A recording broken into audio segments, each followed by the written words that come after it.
Welcome back to our channel Info 366. இன்னைக்கு என்ன இன்ஃபர்மேஷனோட நான் உங்களை சந்திக்கிறேன் அப்படின்னா, மக்களே ஒரு மனுஷன் 19 நாளா போராட்டம் நடத்திட்டு இருக்காரு. சென்ட்ரல் கவர்மெண்ட் சைட்ல இருந்து எந்த ஒரு ரெஸ்பான்ஸுமே இல்ல. அவர் எதுக்காக போராட்டம் நடத்திட்டு இருக்காரு, யாருக்காக போராட்டம் நடத்திட்டு இருக்காரு, அவர் யாரு, அவரோட ஹெல்த் கண்டிஷன் இப்போ என்ன நிலைமையில இருக்கு, இது எல்லாத்த பத்தியும் தான் இன்னைக்கு இந்த வீடியோல ரொம்ப டீடைலா பேச போறோம். ஸோ வீடியோவை ஸ்கிப் பண்ணாம ஃபுல்லா பாருங்க.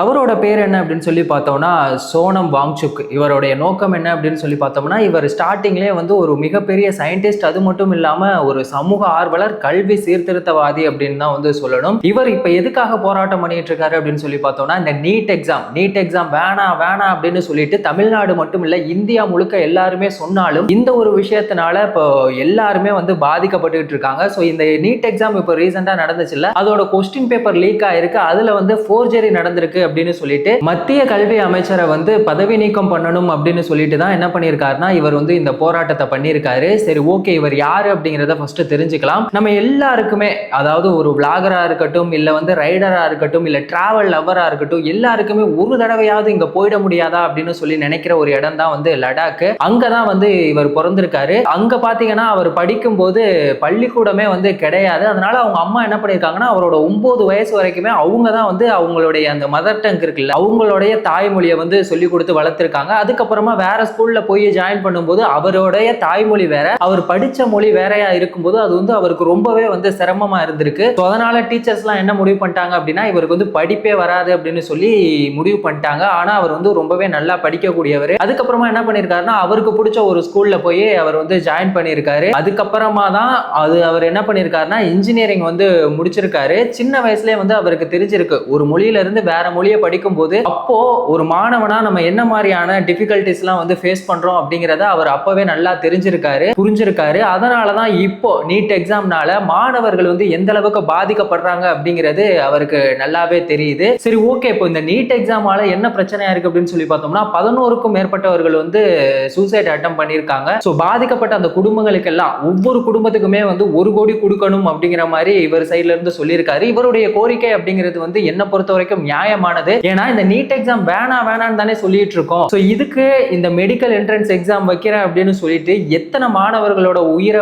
இவங்க பறிக்க போறாங்க அப்படிங்கிறதே தெரியல. சோ இதுக்காகலாம் இவர் என்ன பண்ணிருக்காரு அப்படின்னு சொல்லி பார்த்தோம்னா, இந்த படிச்சவங்க எல்லாம் இல்லாம 10th ஃபெயில் ஆயிருப்பாங்கல்ல, அவங்க எல்லாருக்காகவும் என்ன பண்ணிருக்காருன்னா ஒரு ஸ்கூல் ஒண்ணு ஆரம்பிச்சிருக்காரு. இந்த ஸ்கூல் எப்படி அப்படின்னு சொல்லி பார்த்தோம்னா, இந்த மக்கப் பண்ற மாதிரி அந்த மாதிரியான விஷயங்கள்லாம் கிடையாது. பிராக்டிக்கலா புதுசா என்ன மாதிரியான விஷயங்கள் எல்லாம் கண்டுபிடிக்கலாம், விவசாயம், இதோடைய முக்கியத்துவம், இது எல்லாத்தையுமே அவர் என்ன பண்ணிருக்காரு அப்படின்னா அந்த ஸ்கூல்ல மாணவர்களுக்கு சொல்லி கொடுத்திருக்காங்க. இந்த ஸ்கூலை யார் நடத்துறது அப்படின்னு சொல்லி பார்த்தோம்னா எந்த ஒரு ஆசிரியரோ இல்ல தலைமை ஆசிரியரோ அந்த மாதிரிலாம் எதுவுமே கிடையாது. மாணவர்கள் தான் அவங்க யாரை முடிவு பண்றாங்களோ அவங்க தான் ஆசிரியர்கள். அந்த மாதிரி அவங்களுக்குள்ளே தான் எல்லாமே டிசைட் பண்ற மாதிரியான விஷயங்கள்லாம் இருந்துச்சு. இவருக்கு இவருடைய நோக்கம் என்ன அப்படின்னு சொல்லி பார்த்தோம்னா கல்வி எல்லாருக்குமே கிடைக்கணும், அதோட முக்கியத்துவம் எல்லாருக்குமே புரியணும் அப்படிங்கிறது தான். இப்போ இந்த போராட்டத்தை இவர் பார்த்திருக்கீங்கன்னா 19 நாளா பண்ணிட்டு இருக்காரு. நம்மளால ஒரு நாளே சாப்பிட முடியல அப்படின்னாலே ரொம்பவே நம்ம கேர் ஆயிருவோம். இவர் 19 நாளா தண்ணியில உப்பை கலந்து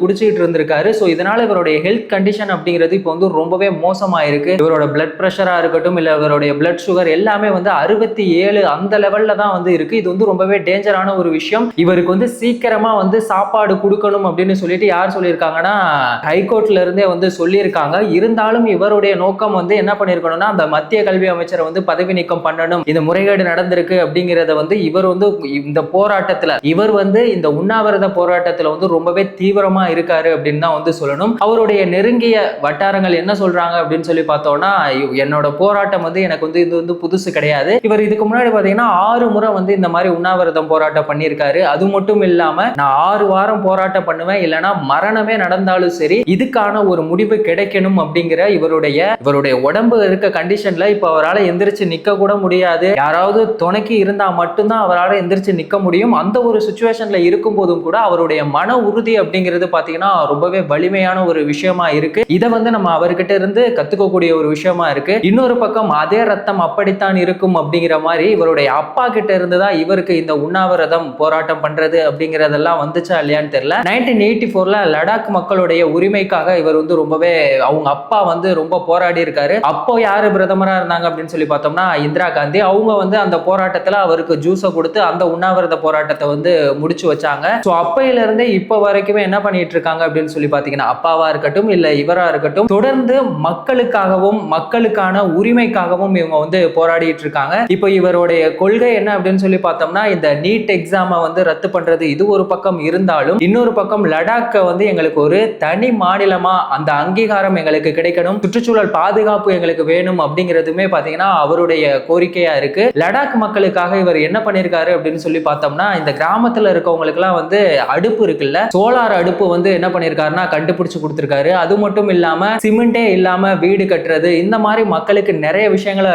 பண்ணி கொடுத்திருக்காரு. இப்போ வறட்சியான காலத்துல, அதாவது இந்த ஜூன் ஜூலை இங்கெல்லாம் பாத்தீங்கன்னா தண்ணி அப்படிங்கிறது சுத்தமாவே இருக்காது. இதே டிசம்பர் மாதத்துல வந்து நிறைய தண்ணி இருக்கும். ஸோ அப்போ அந்த டிசம்பர் மாசத்துல இருக்க தண்ணியை சேமிச்சு வச்சு இப்போ இந்த ஜூன் ஜூலை வறட்சி காலத்துல வந்து யூஸ் பண்றதுக்காக என்ன பண்ணிருக்காரு அப்படின்னு சொல்லி பார்த்தோம்னா, மேல இருந்து தண்ணியை வந்து ஒரு பைப்பு மூலமா ஸ்டோர் பண்ணி வச்சு அதை வந்து ஒரு பாக்குறதுக்கு ஒரு கோயில் கோபுரம் எப்படி இருக்கும் அந்த மாதிரி அவர் என்ன பண்ணி வச்சிருக்காருன்னா வடிவமைச்சு வச்சிருக்காரு. அப்படி பண்ணதுனால இந்த வறட்சி ஏற்படும் போது விவசாயம் பண்றதுக்கெல்லாம் அந்த தண்ணி வந்து என்ன இருக்கு அப்படின்னு சொல்லி பார்த்தோம்னா ரொம்பவே யூஸ்ஃபுல்லா இருக்கு. இங்க இருக்க நிறைய ராணுவ வீரர்கள் வந்துட்டு தன்னோட குடும்பத்தை பத்தி கொஞ்சம் கூட கவலைப்படாம எல்லா குடும்பமுமே என் குடும்பம் அப்படின்னு சொல்லிட்டு நம்மளுடைய தாய் நாட்டுக்காக எங்கெங்கயோ எல்லையில வந்து போராடிட்டு இருக்காங்க. சோ அப்படிப்பட்ட ராணுவ வீரர்கள் வந்துட்டு லடாக்ல பாத்தீங்கன்னா ரொம்பவே குளிரா இருக்கும். அவங்க வந்து குளிரால ரொம்ப பாதிக்கப்படக்கூடாது அப்படிங்கிறதுக்காக இந்த மிலிட்டரி டென்ட் இருக்குல்ல, அந்த மாதிரியான விஷயங்களையுமே வந்து பண்ணி கொடுத்திருக்காரு. இவருடைய சேவையை பாராட்டி என்ன பண்ணிருக்காங்கன்னா ரோலெக்ஸ் அவார்டு கூட கொடுத்திருக்காங்க. நம்ம சிஎம் விஜய் அவர்கள் வந்துட்டு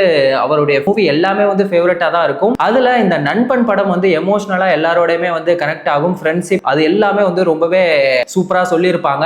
அந்த படம் பாத்தீங்கன்னா அந்த படத்துல அந்த சயின்டிஸ்டா இருப்பார்ல கொசக்சி பசப்புகள், அந்த ஒரு கேரக்டர் பாத்தீங்கன்னா இவரோட ரியல் லைஃபை தான் வந்து எடுத்திருக்காங்க. ஆனா அதையும் கூட ஒரு இன்டர்வியூல இவர் கேட்கும்போது அது வந்து என்னோட கேரக்டர் இல்லை அப்படின்னு சொல்லி கொஞ்சம் கூட புகழ்ச்சியே பிடிக்காம தன்னோட சுயலாபத்துக்காக சினிமாவை யூஸ் பண்ணாம அவருடைய நோக்கமா என்ன மாதிரியான விஷயங்கள் இருந்துச்சு அப்படின்னு சொல்லி பார்த்தோம்னா இந்த கல்வி சீர்திருத்தம் அப்படிங்கிற ஒரு விஷயம் மட்டும்தான் இருந்துச்சு. அப்படிப்பட்ட அவருடைய ஹெல்த் கண்டிஷன் அப்படிங்கிறது இப்போ வந்து ரொம்பவே மோசமான ஒரு சுச்சுவேஷன்ல இருக்கு. இப்போ சென்ட்ரல் கவர்மெண்ட்ல இருந்து இவர்கிட்ட எந்த ஒரு பேச்சுவார்த்தைக்குமே வந்து கூப்பிட மாட்டாங்க.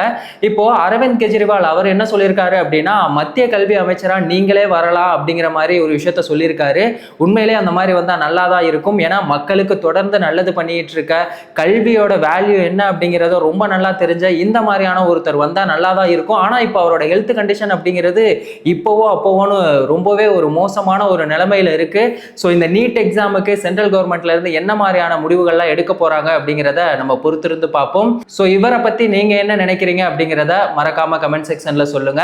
நீட் எக்ஸாம் வேண்டாம் அப்படின்னு சொன்னாலும் ஒவ்வொரு தடவையுமே சென்ட்ரல் கவர்மெண்ட் இதை வந்து திணிச்சுக்கிட்டே இருக்காங்க. ஸோ இதை பத்தின உங்களோட ஒப்பீனியன் என்ன அப்படிங்கிறத மறக்காம கமெண்ட் செக்ஷன்ல சொல்லுங்க.